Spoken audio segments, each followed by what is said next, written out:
castelo forte é o nosso Deus. Amados irmãos, nós vamos dar continuidade então às exposições que estamos fazendo em Filipenses, capítulo 1. Estamos expondo a carta do apóstolo Paulo aos Filipenses. E eu disse aos irmãos, no sermão passado, que eu faria uma divisão um pouco diferente da que está no parágrafo, porque a minha intenção era abordar dois aspectos que estão presentes aqui nos versículos 27 a 30 do capítulo 1. Os versículos 27 a 30, eles compõem um parágrafo. Então, nós poderíamos expô-los em apenas um sermão, mas é como se eu resolvesse separar este parágrafo em duas partes para, didaticamente, aproveitar um pouco mais dos detalhes, não é, que o texto da Palavra do Senhor traz.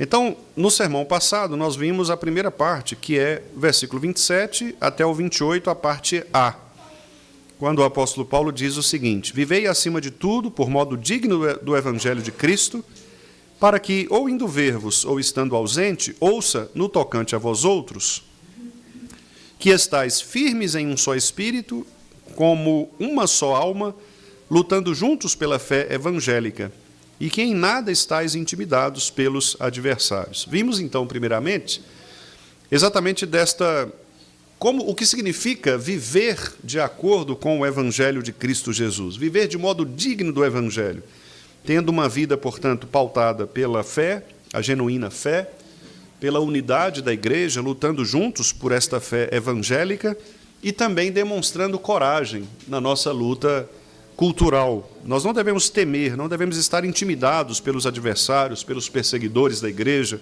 por aqueles que tentam ameaçar a verdade do Evangelho, porque nós cremos que Cristo é a verdade e Ele está, de fato, lutando por nós. A luta pertence ao Senhor, a batalha pertence ao Senhor. Por isso devemos estar convictos de que Ele não nos abandonará, e esta é a maneira de vivermos a vida cristã autêntica, confiando sempre na presença poderosa do Senhor, deste Emanuel que nós cantamos aqui agora há pouco, Emanuel que está conosco, é o Deus conosco, e mesmo que nós tivermos de passar por tribulações, quaisquer que sejam elas, o Emanuel está conosco, Deus presente, nos fortalecendo, nos corrigindo, nos admoestando, nos direcionando. E Paulo, então, continua, a partir do versículo 28, a parte B em diante, até o 30, dizendo o seguinte: pois o que é para eles prova evidente de perdição, quer dizer, Paulo está se referindo aqui aos perseguidores, então, para os perseguidores, o Evangelho é prova evidente de perdição, porque aqueles que não aceitam o Evangelho de Cristo, eles já estão condenados. Os irmãos sabem que o próprio Jesus Cristo disse que a ira de Deus permanece sobre aqueles que não o recebem como Senhor. Aqueles que o recebem como Senhor, eles têm a vida eterna, mas sobre os ímpios permanece a ira de Deus, que já está presente com eles, mas ela permanecerá exatamente para testemunhar e para se tornar, aqui na linguagem de Paulo, prova evidente de perdição. Então, meus irmãos, sempre haverá pessoas condenadas, ímpias, pessoas que estão debaixo da ira de Deus. Nós não devemos ter uma visão equivocada da Escritura, pensando que o Evangelho alcançará todos. Esta visão é chamada na teologia de universalista. Existem alguns teólogos, algumas igrejas, inclusive, que defendem a ideia de que todos serão salvos, de que Deus não mandará ninguém para o inferno, porque Deus é bom, Deus é amoroso. Então, todos são salvos. Venham todos, porque Deus salvará a todos. Isto é chamado universalismo. Nós não cremos nesta teologia. Nós cremos na teologia da eleição, que diz que Deus não escolheu todos, mas Ele escolheu alguns, que nós não sabemos quem são, para que estes que Ele escolheu sejam salvos mediante o sacrifício de Jesus Cristo, a morte e a ressurreição, e recebam, então, a vida eterna. Portanto, o que Paulo está dizendo é que estes que perseguem a igreja, que ele chama aqui de adversários, estes estão apenas demonstrando aquilo que eles são de fato: perdidos. São ímpios, são pessoas sem Deus e cujo prazer é perseguir a verdade, é perseguir a igreja. Paulo está dizendo, isto é prova de perdição. É evidente que eles estão perdidos, é evidente que a ira de Deus permanece sobre eles. Mas agora ele fala dos eleitos, e ele diz assim: é para vós outros, ou seja, para nós, para vocês, de Filipos, os crentes, prova evidente de salvação. E ele acrescenta uma inscrição muito importante, porque ele diz assim: e isto da parte de Deus. Quer dizer, Paulo mostra que a salvação não depende do homem. A salvação é de Deus. Pela graça sois salvos, mediante a fé, isso não vem de vós, é dom de Deus. Aqui, mais uma vez, ele afirma: isto da parte de Deus. Isto, tanto a salvação dos eleitos, quanto a condenação dos ímpios. Então, repito, não somos universalistas, nós cremos que Deus ele é amor, mas ele também é justiça. Portanto, ele vai eleger alguns e vai reprovar outros, para que a sua graça seja evidenciada nestes que são salvos e a sua ira seja evidenciada nestes que são condenados. Tanto a graça quanto a ira fazem parte daquilo que o próprio Paulo afirma, que é a glória de Deus. Todas as coisas cooperam para o bem daqueles que amam a Deus. De modo, meus irmãos, que agora o apóstolo, nos versículos 29 e 30, ele vai falar sobre o privilégio de sofrermos por Cristo. Veja o que Paulo diz nos 2 versículos finais desta seção do capítulo 1. Porque vos foi concedida a graça de padecerdes por Cristo, e não somente de crerdes nele, pois tendes o mesmo combate que vistes em mim, e ainda agora ouvis que é o meu. Meus irmãos, nós vivemos numa sociedade, como sabemos, numa cultura, numa época, que idolatra o conforto pessoal e foge de todo tipo de situação relacionada à dor. Os irmãos sabem que o que mais tem sido pregado, o que mais tem sido anunciado por diversas alas da cultura é a ausência de sofrimento. Sofrer é algo que não deve fazer parte da nossa vida, tanto no aspecto religioso. Por isso, eu sempre repito aquela inscrição de uma das igrejas neopentecostais do nosso país, cujo lema é "Pare de sofrer". Nós ouvimos isto, lemos, vemos, não é? Associando sempre o sofrimento a uma falta de fé, a uma ausência de Cristo na vida. Nós temos também muitas terapias de todos os tipos que estão relacionadas à cura do sofrimento. As pessoas não podem sofrer. O sofrimento deve ser evitado a qualquer custo, seja por meio de terapias, seja por meio de pregações triunfalistas. O fato é que a cultura moderna ensina isto, ou seja, que o sofrimento ele deve ser evitado. Nós não podemos sofrer. Mas o apóstolo Paulo, primeiramente, estava aqui numa prisão. Ele já estava numa situação de sofrimento, escrevendo na prisão ou da prisão, oferecendo uma perspectiva completamente paradoxal, oposta. O que ele está dizendo é que nós fomos chamados para sofrer. Que coisa estranha, porque ele diz: porque vos foi concedida a graça do sofrimento. Que graça tem no sofrimento, não é, Paulo? Que graça tem no sofrimento. Mas Paulo está dizendo: vocês receberam graça para sofrer. É de fato uma declaração muito paradoxal e estranha, difícil de nós, numa cultura tão triunfalista como a nossa, pensar neste sofrimento. Paulo está unindo aqui numa mesma frase dois dons divinos: crer e sofrer. Repare que ele diz: não somente crerdes nele, mas também sofrer por ele.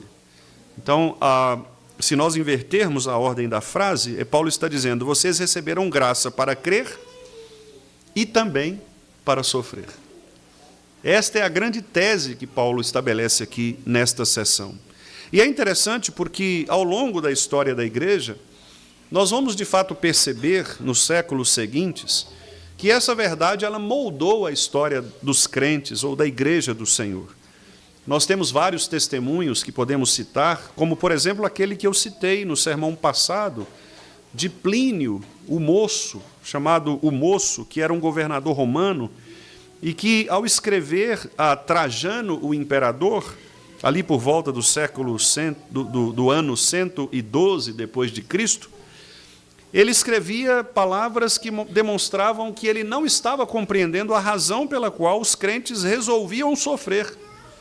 Em outras palavras, por que os crentes preferem morrer a negar um tal de Cristo que eles conheceram há pouco tempo? O que faz com que estas pessoas se tornem tão adeptas, tão adoradoras de um homem, de um Cristo que surgiu do nada, veio de um lugar desprezível, Nazaré, que ninguém dava ou daria qualquer tipo de vantagem, chega pregando palavras desafiadoras, desafiando o poder institucional da época, morre, é levado à cruz, exposto publicamente. Quer dizer, parecia mesmo loucura. Mas Plínio chegou a dizer que estes cristãos, eles tinham o costume, alguns costumes estranhos. Por exemplo, eles se levantavam logo de madrugada para adorarem o Senhor, para orarem ao Senhor, para cantarem hino a este Cristo como a um Deus, disse Plínio. E ele observa que estas pessoas, elas tiveram suas vidas completamente transformadas. Aqueles que eram ladrões deixaram de roubar. Aqueles que eram adúlteros consertaram as suas vidas morais. Aqueles que eram perseguidores da própria religião se tornaram agora adeptos da religião. E Plínio, então, escrevendo a Trajano, disse: olha, nenhum crime, Senhor, eu encontrei neles, a não ser o de se reunirem e de persistirem numa fé. Não havia crime, não havia mais adultério, saques, roubos. Não havia mais entre estas pessoas aquilo que poderia condená-los do ponto de vista moral. A única coisa que havia, e inclusive de que foram acusados, é que eles estavam levantando um motim, porque eles estavam se reunindo. Esse é um grupo que se reúne para pregar esse tal de Cristo. E então Paulo mostra que esta relação entre o crer e o sofrer é de fato uma relação que depende da graça de Deus, o Senhor, em nossas vidas. Nós não recebemos somente o dom para crer, mas também recebemos o dom para sofrer. Por isso, se você está sofrendo, eu já quero começar dizendo a você que isto é um privilégio, é um dom. Deus deu a você a graça do sofrimento. A mentalidade moderna de que nós não podemos sofrer, ela é mentirosa, antibíblica. Nós não podemos sofrer, como vimos no texto que lemos aqui nesta liturgia, como assassinos, como ladrões.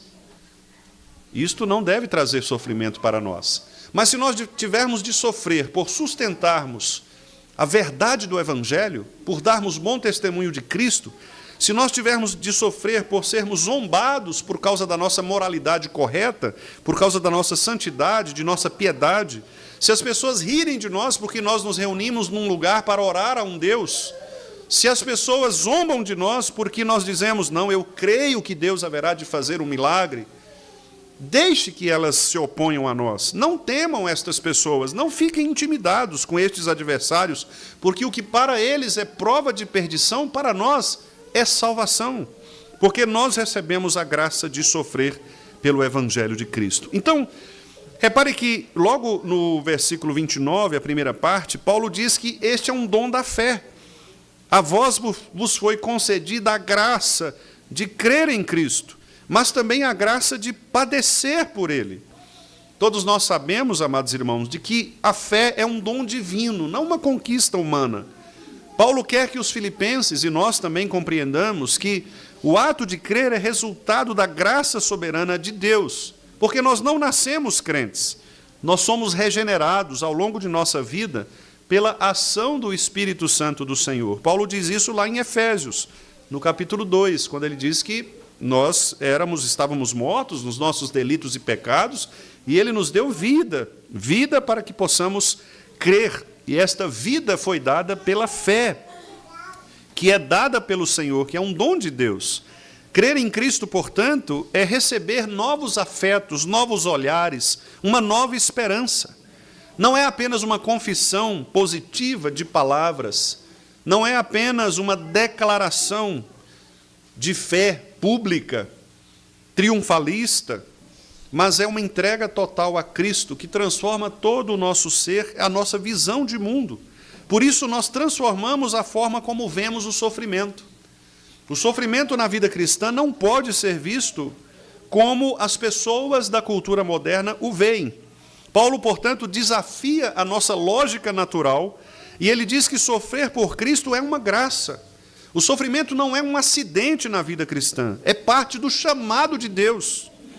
É por meio da dor que Deus aperfeiçoa a nossa fé, purifica as nossas motivações e nos aproxima de Cristo. Os irmãos podem perceber que os momentos em que nós mais buscamos a presença de Deus é quando sofremos. Quando as coisas estão muito bem para nós, nós nos relaxamos. E a tendência é, às vezes, até nos afastarmos dos benefícios, ou da graça, ou das ordenanças, dos meios de graça que Deus providenciou. Mas quando algo terrível acontece na nossa vida, quando uma dor vem sobre nós, a nossa primeira reação é buscarmos a presença de Deus, seja em oração, seja com frequência à igreja, seja buscando algum irmão que possa nos acolher, porque nós sabemos, no fundo nós sabemos que a nossa única salvação, o único a quem nós podemos recorrer é o Senhor. Então, quando sofremos por causa da fidelidade ao Evangelho, nós estamos, de fato, demonstrando aquilo que é o nosso chamado, sofrer pelo Senhor, demonstrando um aperfeiçoamento de nossa fé, a purificação de nossas motivações e também a nossa proximidade de Cristo. O sofrimento é um privilégio, porque ele nos aproxima de Cristo Jesus. Lembre-se de que Cristo ele foi rejeitado, foi escarnecido, foi crucificado finalmente, o que faz com que, quando nós, os crentes, sofremos por fidelidade a Cristo, nós também experimentamos isto, ou seja, a rejeição, o escárnio e até mesmo a cruz, não no sentido literal, mas no sentido de que nós nos associamos a uma comunhão com o Senhor. Nós nos lembramos daquilo que o próprio Cristo passou por nós e nós então nos identificamos por Ele. Lembre-se do que Cristo sofreu em nosso favor. E às vezes nós não somos capazes ou não temos a resiliência para sofrermos um pouco deste sofrimento de Cristo, por amor à igreja, por amor aos nossos irmãos, por amor ao próprio Cristo. O sofrimento é um privilégio também porque ele nos amadurece espiritualmente. Como eu disse, a nossa fé cresce quando ela é testada. Certo pastor disse certa vez que uma das orações mais perigosas que nós fazemos é: Senhor, aumenta-nos a fé. Porque à medida que nós pedimos que Ele nos aumente a fé, os testes também serão mais complexos. À medida que nós desejamos que a nossa fé seja ampliada, Deus nos colocará testes ainda mais profundos, mais complexos, testes mais dolorosos, e nós devemos estar preparados para reagirmos a isto de maneira espiritual. Os cristãos perseguidos, muitas vezes, são aqueles mais firmes e alegres. Os irmãos podem buscar nas plataformas que tratam dos cristãos perseguidos, como Portas Abertas, por exemplo, ou a plataforma Guia-me. Os irmãos verão que, geralmente, os países que sofrem perseguições intensas são aqueles países em que os crentes são mais persistentes, mais perseverantes, estão mais firmes, mais alegres, mais unidos, sustentam de uma maneira mais real, mais vigorosa o Evangelho do que aqueles países cuja pregação é uma pregação livre. Porque esses irmãos sabem do valor de serem perseguidos, de não poderem se reunir, de não poderem ler a palavra, de não poderem cantar cânticos ao Senhor, de não poderem ter sequer uma Bíblia instalada, um aplicativo da Bíblia instalado no seu celular, como, por exemplo, em alguns países comunistas, como o caso da Coreia do Norte, da China países islâmicos que punem, prendem, matam, se encontrarem, por exemplo, o aplicativo da Bíblia baixado no seu smartphone. Então, são situações absurdamente complexas, que nós nem fazemos ideia do que seja, porque para nós pregar o Evangelho é algo normal no nosso país. Muito embora soframos uma perseguição aqui ou ali, mas nem chega a 1% do que estes irmãos nestes países, especialmente na chamada janela 10/40, aqueles países da região islâmica e também comunista, que são irmãos que são extremamente perseguidos. Li esta semana que pelo menos 7.000 cristãos já foram mortos na Nigéria neste ano. O que significa, irmãos, que se você for ali e perceber os crentes da Nigéria, vocês perceberão irmãos firmes, alegres, irmãos que sofrem pelo Evangelho. E por que eles fazem isto? Porque a fé é amadurecida por meio do sofrimento. A fé, ela é robustecida no momento da dor. Quando nós suportamos o sofrimento por causa de Cristo, por causa da verdade do Evangelho, por causa de uma vida ilibada, uma vida honesta, uma vida de fé, uma vida consagrada ao Senhor, nós, de fato, nos amadurecemos espiritualmente. Foi o caso de Jó, que também passou por todos aqueles sofrimentos, como nós sabemos, e logo ao final ele pôde reconhecer que ele era um Jó melhor, um Jó muito mais maduro, um Jó muito mais preparado para enfrentar a vida, porque ele sabia, ele tinha entendido no final das contas o que Deus pretendia. Naquela declaração maravilhosa que ele disse, eu só conheci o Senhor de ouvir, mas agora eu posso vê-lo. É óbvio que Jó não estava vendo o Senhor face a face, mas ele quis dizer que naquela hora o sofrimento fez com que ele pudesse ver Deus de perto, como se de fato Deus estivesse ali com ele, o Emanuel, o Deus conosco, que está sentado ao nosso lado. Há irmãos que sofrem no nosso meio, há irmãos que carregam feridas, que os fazem sofrer no nosso meio. Mas Paulo está dizendo que o sofrimento faz parte deste método de Deus de nos amadurecer espiritualmente. E também o sofrimento demonstra a realidade do Evangelho. O mundo vê que nossa esperança não está neste século. Uma das cenas mais chocantes que nós podemos perceber a diferença na maneira como os ímpios e os crentes se comportam é num velório. Os irmãos certamente já tiveram experiência de ir a um velório de pessoas crentes, piedosas, e a um velório de pessoas ímpias, não crentes. É muito diferente. Os irmãos sabem disso, eu não preciso nem descrever. No velório de pessoas crentes, existe saudade, existe tristeza, existe choro, mas não há desespero. Não há desespero. Não existem pessoas ali atribuladas, pessoas sofrendo, gritarias, etc. São pessoas tristes, que lamentam, saudosas, mas consoladas. Por outro lado, se você vai a um velório de pessoas não crentes, você percebe aquele desespero, pessoas se jogando ali sobre o corpo, o caixão, e gritarias e rezas e repetições, porque as pessoas entram em desespero. E é de fato isto, elas não estão acostumadas a perder neste mundo, porque elas colocam o seu coração neste mundo. E todas as coisas deste mundo que elas perdem são situações de desespero. Se alguém perde um emprego, é uma situação de desespero. Um crente, quando perde um emprego, obviamente ele fica preocupado, obviamente ele tem as suas responsabilidades, especialmente se forem aqueles que sustentam famílias, mas ele não entra em desespero. Ele procura os meios, ele ora a Deus, ele reconhece a soberania de Deus. Um irmão aqui recentemente em nossa igreja havia perdido o emprego e veio dirigir uma reunião de oração, não é? Um dia depois de ter perdido o emprego, esteve aqui à frente dirigindo a reunião de oração, inclusive pedindo, irmãos, orem por mim porque eu perdi o emprego. Imaginem, se esse irmão não tivesse o coração crente, ele estaria desesperado. Dirige aí para mim que eu... Não é? Não, mas embora as coisas aconteçam na nossa vida, o Evangelho de Cristo, ele nos faz crer que o nosso coração não está neste século, nesta época, não está na nossa geração e nem nos benefícios que esta geração nos promete. Um exemplo histórico, irmãos, que nós temos, lá pelos séculos II e III, muitos cristãos passaram pela morte, como nós sabemos. E um dos casos mais conhecidos, que, aliás, eu sempre cito aqui para os irmãos, e gosto de citar porque é um exemplo, de fato, muito marcante, foi do pastor Policarpo, pastor de Esmirna, aquela igreja lá do Apocalipse, que, inclusive, nós já expusemos aqui. Policarpo era pastor da igreja de Esmirna, era um discípulo de João, o apóstolo. Policarpo havia se convertido pela pregação de João e depois se tornou pastor na igreja de Esmirna.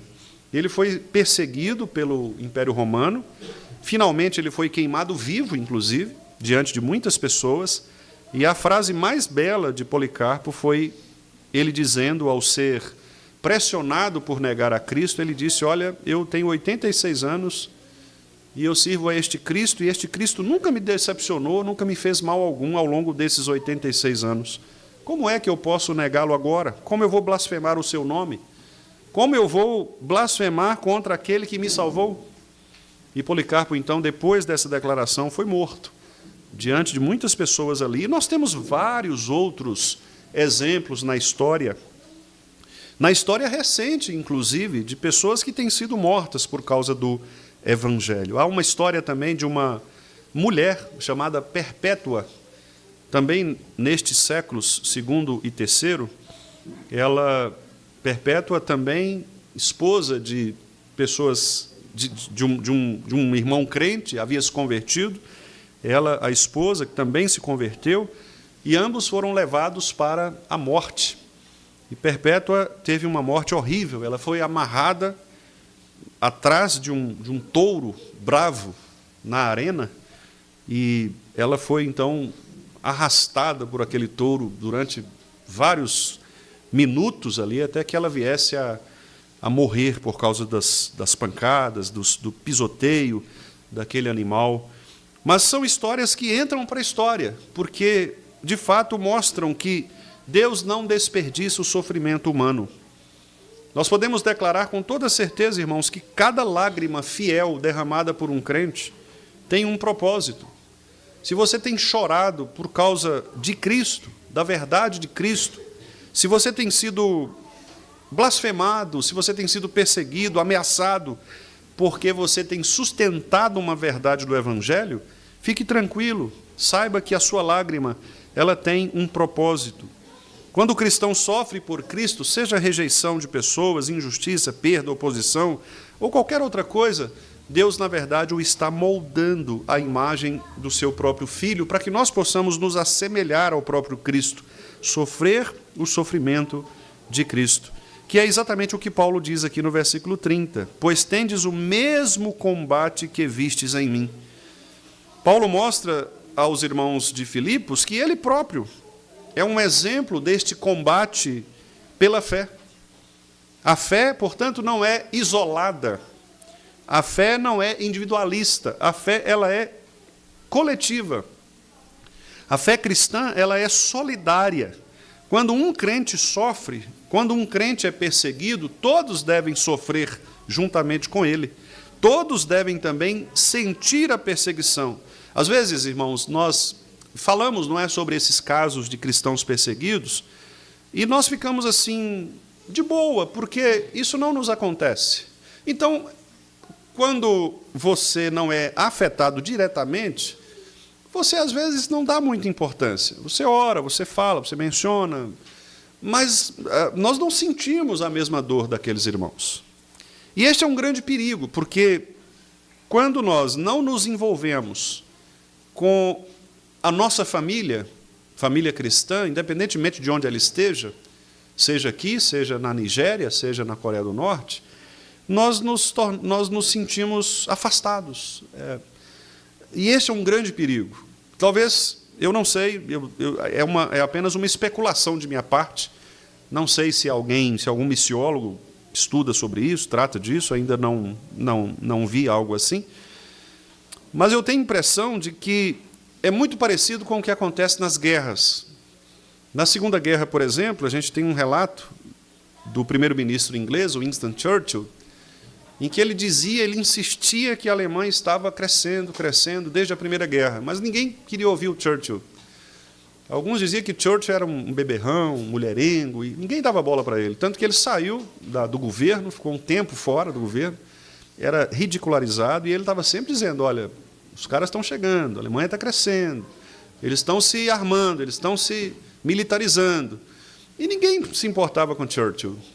E logo depois, quando a Alemanha invade a Polônia, primeiro ato de guerra alemão, a Inglaterra foi pega de surpresa, porque eles achavam que a Alemanha não estava crescendo assim.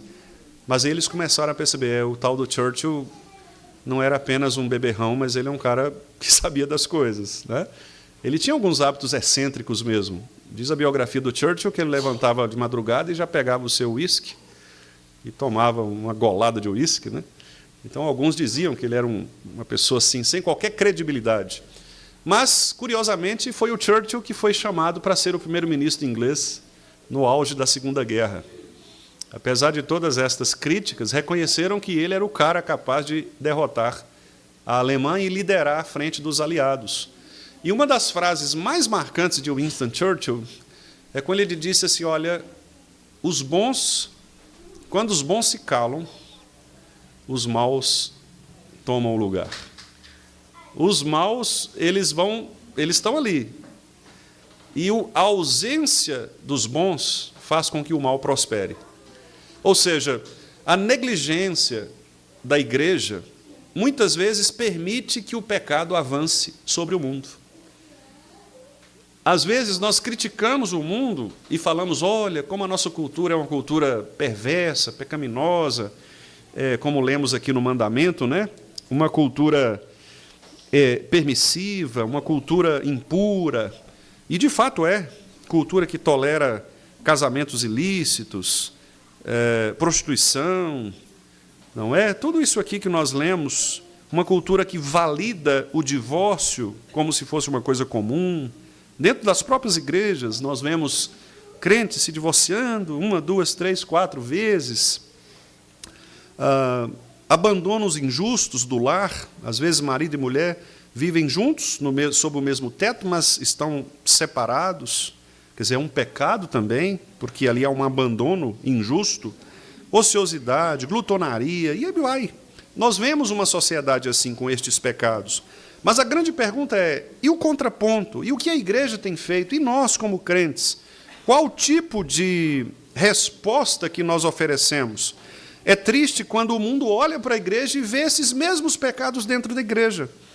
E nós ainda justificamos dizendo, não, mas a igreja é assim mesmo, a igreja são pessoas, são pecadores, etc. Mas, irmãos, não é assim que a palavra de Deus nos orienta para fazer. A palavra de Deus diz que nós devemos ser o modelo. Lembram-se do elogio de Paulo aos crentes de Tessalônica?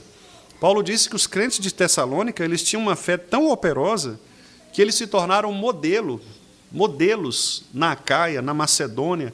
As pessoas ouviam falar dos crentes de Tessalônica, os crentes de Bereia.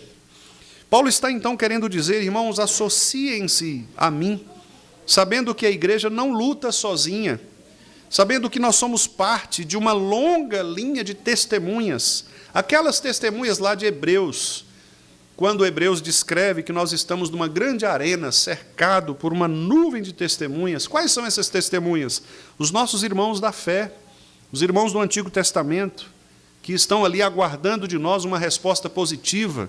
É como se Abraão estivesse olhando para nós, Moisés olhando para nós, Jó olhando para nós, Davi olhando para nós, e todos eles torcendo por nós, naquela arena, na arena deste mundo, na luta deste mundo. E o escritor aos Hebreus diz, deixem o pecado que tenazmente assedia vocês, larguem isso, tirem esses penduricalhos, limpem-se, santifiquem-se, para que vocês possam mirar somente naquele que é o autor e consumador da fé de vocês, que é Jesus Cristo, o Senhor.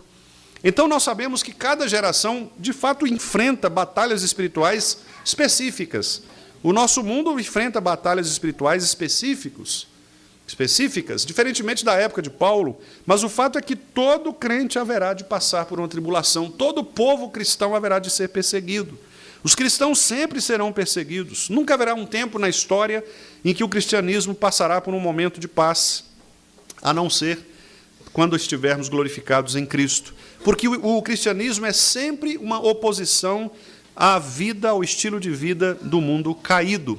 Portanto, o sofrimento de hoje é apenas uma continuidade do sofrimento apostólico. Paulo está dizendo: associem-se a mim, continuem no meu combate, façam o que eu sempre fiz, que vocês ouviram que eu fiz, do meu sofrimento. Fiquem firmes, não se abalem, não arredem sequer 1 milímetro daquilo que é de fato o propósito da vida cristã. Nós lemos também a respeito dos mártires, de alguns outros mártires, além destes que eu citei, lá no Império Romano, reformadores que foram perseguidos, missionários exilados, tudo isso. Lutero, por exemplo, chegou a escrever: o cristão é um pequeno Cristo para o seu próximo, porque muitas vezes, Lutero foi um destes que foi perseguido, foi preso, ameaçado de excomunhão, de morte, e ele sabia que, na verdade, seguir a Cristo significava abraçar as dores uns dos outros, as dores da cruz. Nós estamos unidos no sofrimento. Nós não estamos unidos apenas na glória. Nós estamos unidos também no sofrimento. Então, quando a igreja está passando por momentos de glória, louvado seja o Senhor, vamos festejar, vamos nos alegrar. Mas quando a igreja está passando por momentos de sofrimento, também louvado seja o Senhor, vamos cuidar uns dos outros, vamos nos abraçar, vamos permanecer juntos, curando as feridas uns dos outros. É isto que Paulo está dizendo. Se no momento do sofrimento todo mundo sai para lá correndo um para o lado e um para o outro, a igreja não vai resistir. Porque é muito mais fácil matar as pessoas isoladamente do que matá-las em grupo. Nós sabemos disso. O escritor, em Eclesiastes, disse que é muito melhor serem dois do que um. Porque quando um escorregar, o outro está ali para sustentar a mão. Quando você tem parcerias, quando você tem irmãos que lutam com você, ao seu lado, de fato, a igreja cresce. Então, veja que o próprio sofrimento, ele também é uma metodologia divina de fazer com que a igreja avance. Por isso, irmãos, é um privilégio sofrer por causa da igreja de Cristo. Eu estive numa reunião recente de sínodo, e eu disse a um colega pastor, há algum tempo que eu não o via, e o encontrei ali naquela reunião. Era até um irmão de outra região, e eu nem sabia que estava no mesmo sínodo, o encontrei ali. E eu disse para ele assim, ele falou: olha, você por aqui e tal. E eu falei: eu tomei a opção de sair do serviço público, pedir exoneração para me dedicar à igreja.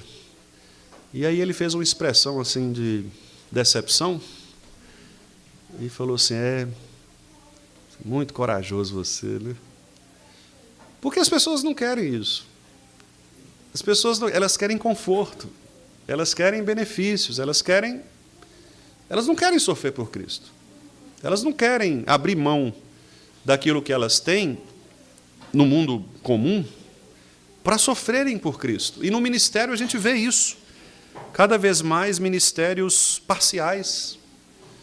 E aqui eu falo, irmãos, com todo respeito, é óbvio que há situações em que o ministério parcial é necessário, porque às vezes determinadas igrejas, às vezes não têm condições de sustentar o seu pastor. Nós sabemos disso, são exceções. Então a minha crítica aqui não é uma crítica àqueles pastores que são tempo parcial, porque de fato precisam ser tempo parcial. A gente tem na Bíblia, por exemplo, o caso de Paulo, que precisou fazer tendas para vender, para se sustentar, né? Mas a minha crítica é quando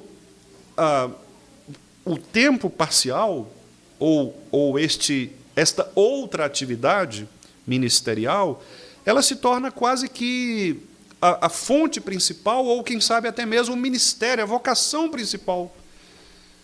E isso é ruim para a igreja. Isso é ruim para a igreja. E, infelizmente, a gente percebe isso em alguns lugares. Irmãos que poderiam se dedicar à igreja, à pregação do evangelho, ao ensino.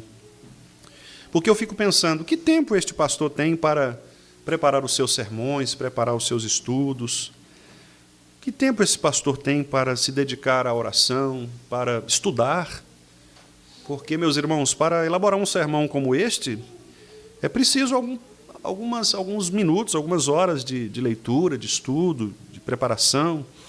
Então, não é fácil.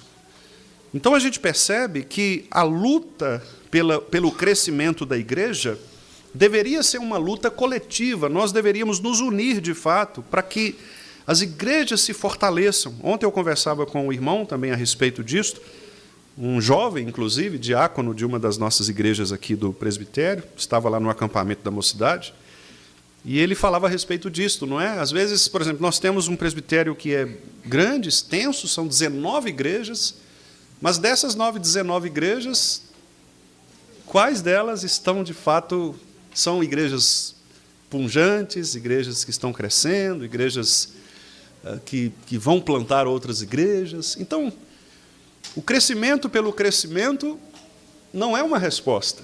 Nós precisamos, de fato, pensar que a expansão do reino ela é muito mais do que a expansão institucional. A expansão do reino é uma igreja que cresce não somente em quantidade de pessoas, mas também na robustez da sua fé. Foi o que Paulo disse aos Tessalonicenses. Vocês são elogiáveis porque vocês têm uma fé operosa, um amor abnegado, e vocês têm uma esperança em Cristo que é invejável. Veja que cenário, que palavra elogiosa de um pastor. Como é bom ver a nossa igreja, portanto, em crescimento, as pessoas frequentando a nossa igreja. Como é bom ver que os nossos cultos têm sempre mais de 100 pessoas presentes. Eu não costumo colocá-la no grupo da igreja, mas todos os domingos nós contamos, e sempre temos mais de 100 pessoas presentes. Como é bom ter os nossos estudos bíblicos com 35 pessoas, um pouquinho mais, um pouquinho menos, as nossas reuniões de oração bem frequentadas. Como é bom! Mas os irmãos concordam que poderíamos fazer muito mais? Os irmãos concordam que se nós estivéssemos, de fato, unidos neste propósito de fazer a igreja crescer, nós poderíamos muito mais? Então, este é o nosso desafio, queridos. É saber que o nosso sofrimento, que o desgaste pela igreja, vale a pena. Irmãos presbíteros que se desgastam pela igreja, que muitas vezes, nenhum deles, aqui eu já disse isso aos irmãos, nenhum presbítero, nenhum diácono recebe qualquer tipo de remuneração, muito pelo contrário, né? Às vezes até ajudam das suas próprias remunerações. Quase sempre não há menções honrosas a esses irmãos, mas eles estão se desgastando, não é? Para que estas coisas estejam todas aqui no lugar, funcionando, há pessoas que estão se desgastando para a igreja. O boletim que você recebe é alguém que se desgasta, que oferece o seu tempo. Os irmãos que estão tocando aqui, que cuidam do som, cuidam da projeção, são irmãos que usam o seu tempo. Todo mundo participa de alguma maneira, os nossos professores, professoras de escola dominical, que preparam as suas aulas, todos nós nos desgastamos. E como é bom nos desgastarmos pela igreja, porque nós estamos fazendo aquilo que o nosso Deus nos ordenou fazer, que é, de fato, cuidar da igreja, cuidar do seu povo.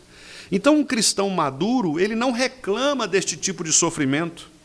Um cristão maduro, pelo contrário, ele aprende a ver estes desgastes, estes sofrimentos, por causa da igreja, por causa do corpo de Cristo.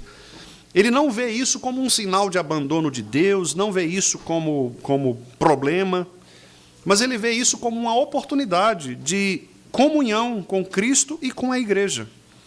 Por isso Paulo disse aqui, vocês devem se unir, tendes em vocês o mesmo combate que vocês viram em mim e que agora também ouvis. Por que ouvis? Porque Paulo estava longe, né? Paulo estava preso.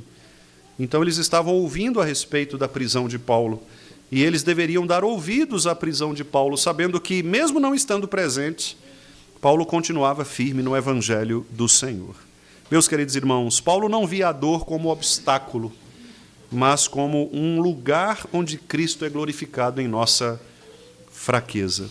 Então, se você tem se sentido fraco, perseguido, se você tem se sentido, quem sabe, diminuído, se você tem se sentido de pouco valor, lembre-se de que estas coisas não existem para nós. Nós fomos chamados para sofrer por Cristo. Primeiro, buscai primeiro o reino de Deus. As outras coisas são acrescentadas. O nosso sofrer demonstra a nossa dignidade no Evangelho. Viver de modo digno do Evangelho significa também sofrer pelo Evangelho. Se você quer viver de modo digno, então também você deve, de fato, sofrer de maneira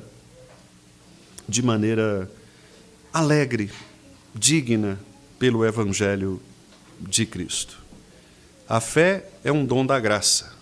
O sofrimento é parte do chamado. E a nossa luta continua. Que Deus nos abençoe, que Deus nos fortaleça e que o Senhor nos faça entender que o sofrimento, de fato, faz parte da vida cristã autêntica.